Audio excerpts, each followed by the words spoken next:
મહેસાણા ભાજપનો ગઢ છે। મહેસાણા લોકસભા બેઠક એ ભાજપ માટે સુરક્ષિત બેઠક મનાય છે।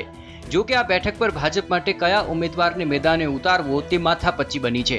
મહેસાણા બેઠક પર વર્તમાન સાંસદ જયશ્રી પટેલને ભાજપ રિપીટ નહીં કરે તેવી ચર્ચા ઘણા સમયથી ચાલી રહી છે।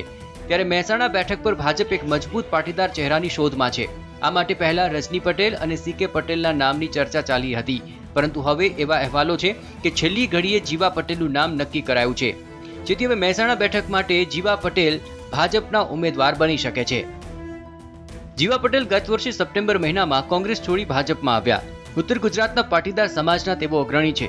42 કડવા સમાજના પણ અગ્રણી છે। 2004ની લોકસભા વખતે તેઓ મહેસાણાથી સાંસદ ચૂંટાયા હતા। તેમણે હાલના નાયબ મુખ્યપ્રધાન નીતિન પટેલને હરાવ્યા હતા। જો કે 2017ની વિધાનસભા ચૂંટણીમાં નીતિન પટેલ સામે તેઓ કોંગ્રેસની ટિકિટથી હાર્યા હતા। કોંગ્રેસ નેતૃત્વ સામે નારાજગી વ્યક્ત કરીને તેમણે ભાજપનો ખેસ પહેર્યો હતો।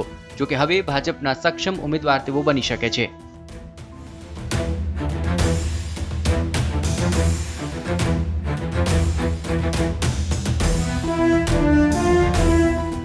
મહેસાણામાં પાટીદાર મતોનું પ્રભુત્વ છે અને તેથી જ પાટીદાર જ ઉમેદવાર હશે તે નક્કી છે। જોવાનું રહેશે કે જીવા પટેલ પર જ પસંદગીનો કળશ ઢોળાય છે કે પછી ભાજપ કોથળામાંથી બિલાડું કાઢે છે।